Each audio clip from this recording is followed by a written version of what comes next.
Hello, everyone. I'm Doug Wilkerson with Central Christian Center and Saturday Night Live Life Recovery Ministry here in Joplin.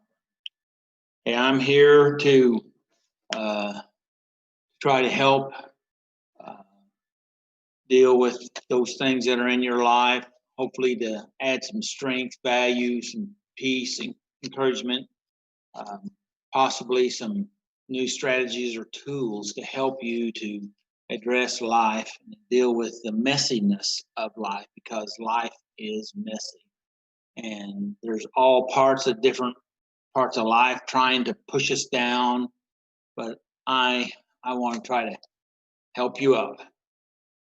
Today, an encouraging word from Doug is,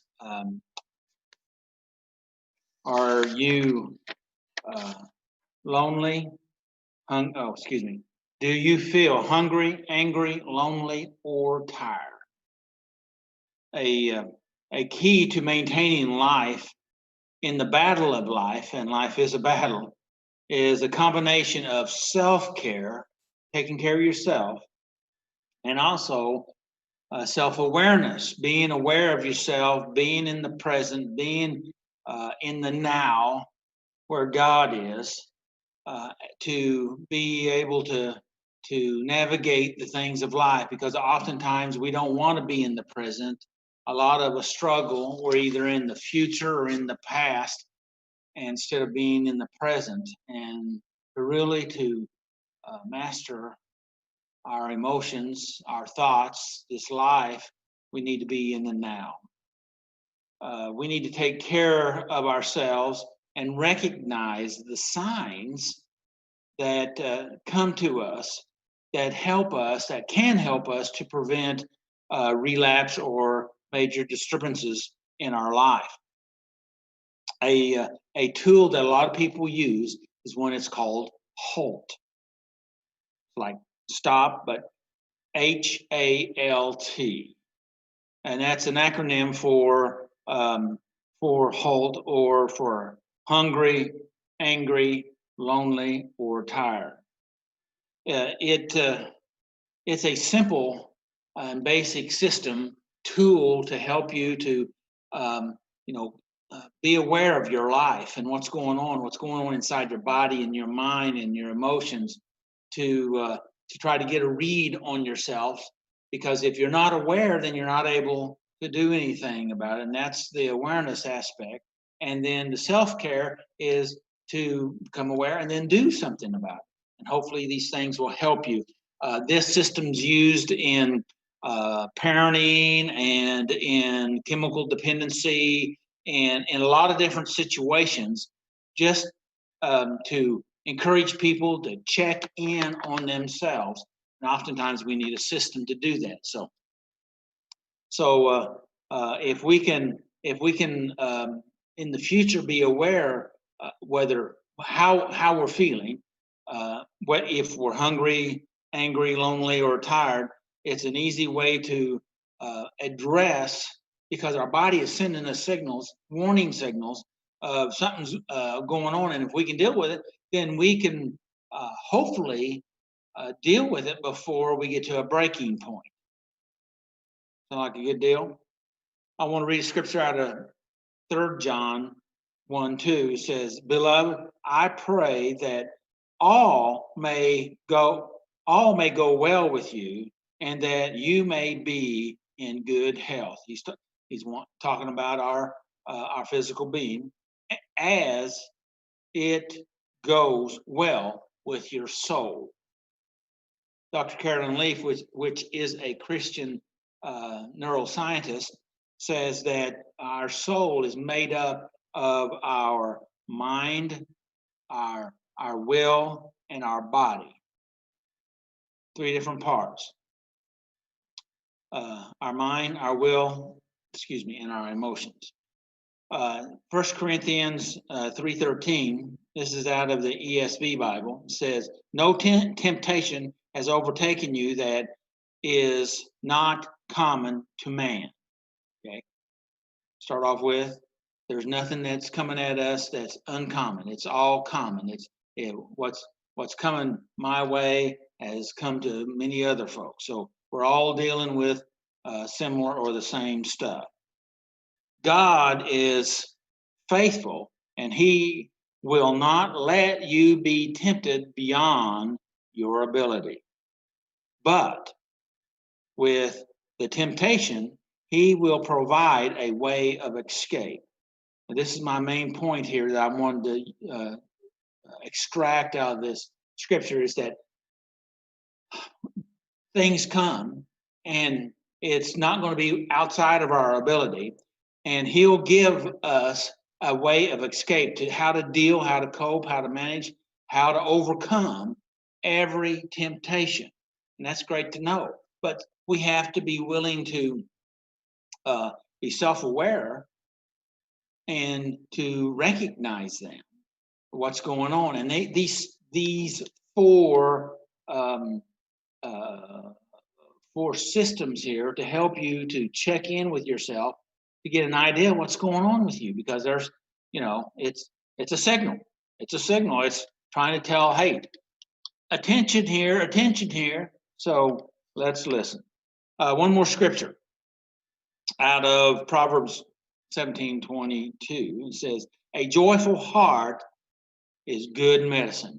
So what we want to do is we want to address these things so that you can have a better life, a joyful life, and also when you are in a more joyful state, it's medicine to your life, to your body, to your entire being.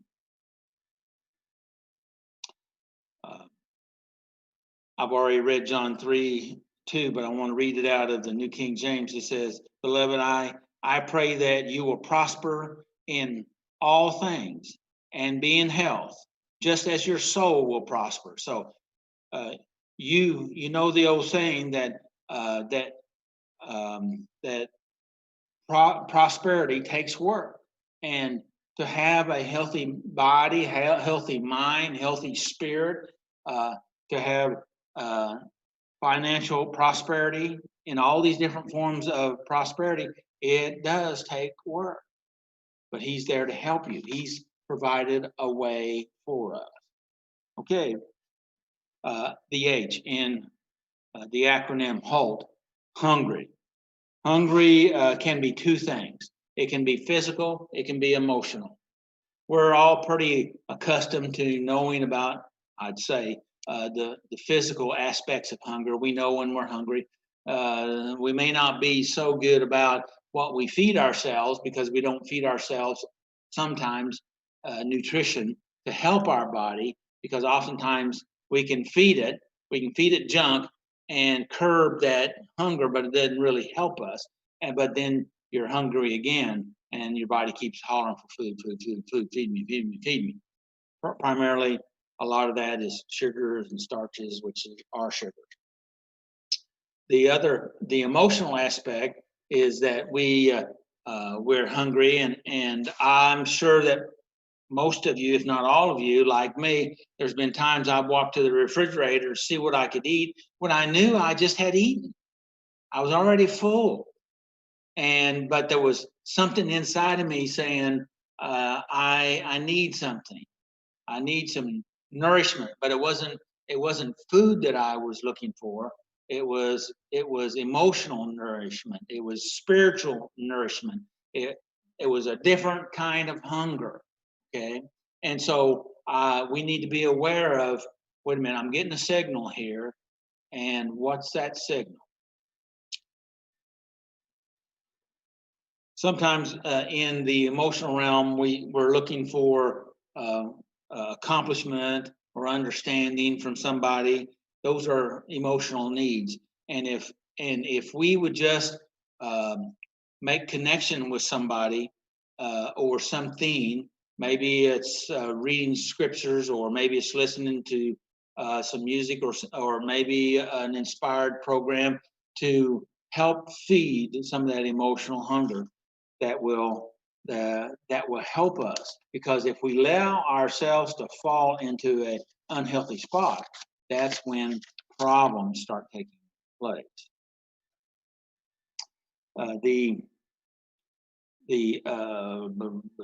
okay. Oftentimes, when we get hungry, what we do is we turn to unhealthy mechanisms to feed us instead of healthy mechanisms. So whether it's things, places, or people, we need to make sure they're healthy. Number two, anger. Anger is a normal response. It's a healthy emotion. It's a defense mechanism that helps us to identify when our boundaries have been encroached. And we can go to extremes, but God has given us anger to help us to keep ourselves safe. And so we need to recognize that when we're angry, we need to halt. Say, wait a minute, what's going on here, and do a check-in and try to find out what is it that I'm disturbed about or angry about, and take a look at it, because you need to respond in an appropriate way. Oftentimes, folks that have been uh, have had trauma in their life, then oftentimes they maybe had so much hurt or pain or trauma that they just react or overreact. They explode at every triggering event, and they can't get better because they're continually in that state of explosion and recovering. So what we need to do is stop and say, wait a minute, what am I feeling? And the quicker you can catch it, the quicker you can go ahead and address it. And how do you address it? Well, you deal with it. You step into it. You talk to the person that maybe you're upset with. You fix the problem. You pay the bills, or you resolve the situation. But if you're not able to do some of those things, then you find healthy ways to uh, eliminate that emotion or that energy that's in you, that anger's put in you. How do you do that? You can do that by exercise, by working, cleaning the house, finding some sort of healthy release mechanism to dispel that energy that anger has put in you, so that you can lower that level, and then you can deal with your emotions in an appropriate way. You'll be happier with yourself, and you'll become more emotionally mature. So let's go to the next one. Number three, loneliness. Loneliness is can occur even when you're with people, or with a lot of people.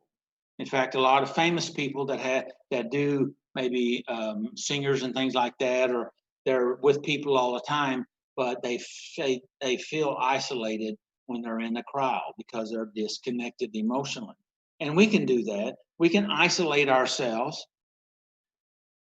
We can pull back and withdraw from everyone, or we can just isolate ourselves even when we're with people.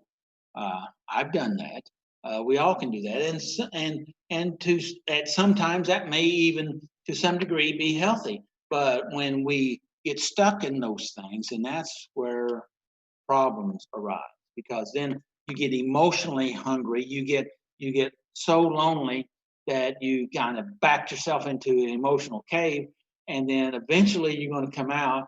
And the trouble is, then you go back and you're so hungry, you'll emotionally, that you'll take anything, and that's a problem.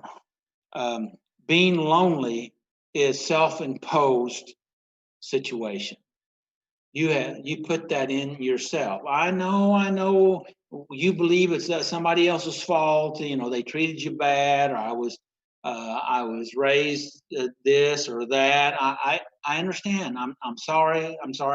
But if you continue to uh, uh, allow yourself to be imprisoned, and you imprison yourself and abuse yourself, then you're going to stay stuck. So what you have to do is you have to make some healthy choices and start to reach out, like asking yourself a question. Halt here and say, what I'm feeling here, I'm depressed, I'm lonely, I have anxiety. I need to do something about this. Well, when's the last time you reached out to somebody?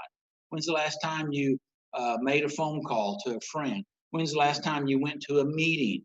When was the last time you showed up to church? When was the last time that you walked down the street or went to a coffee shop or some way to start getting reconnected and allowing yourself to not be so alone, because we're not created to live alone. God created us for relationship with Him and with others.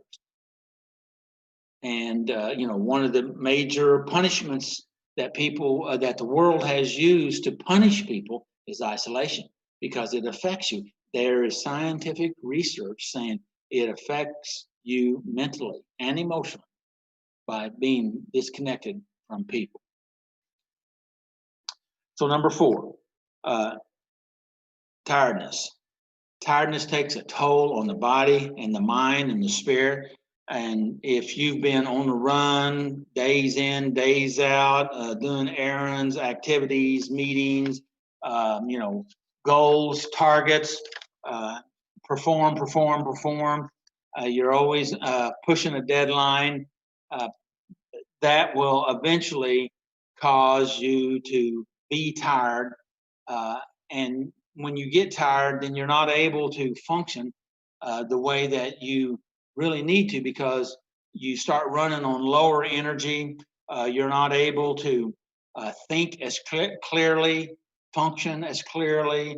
Your ability to cope starts diminishing, and your reactions to things and how you deal with things and little situations, because we all have situations every day, start to hit you harder, affect you more. And what we need to do is stop and say, well, what is it we need to do? And I know in my own life, and I'm not very good at some of most of these things I've talked about today, I'm not very good at it. I'm better than I used to be, but not as good as I need to be and want to be and will be. How about that? Will be. And so what we have to do is we have to halt and say, wait a minute, what's going on here? I haven't been sleeping well. My mind's been running. I've been going to bed late, getting up early, running hard all day, and pushing deadlines and schedules. And even though I am maybe sitting still for a minute, things are still spinning real fast inside of our head, and that takes emotional energy. In fact, researchers say that thinking requires a lot of our energy out of our body. So what we need to do is halt. Am I hungry? Am I angry? What's going on? Check your body, check your emotion. Am I angry? Am I lonely?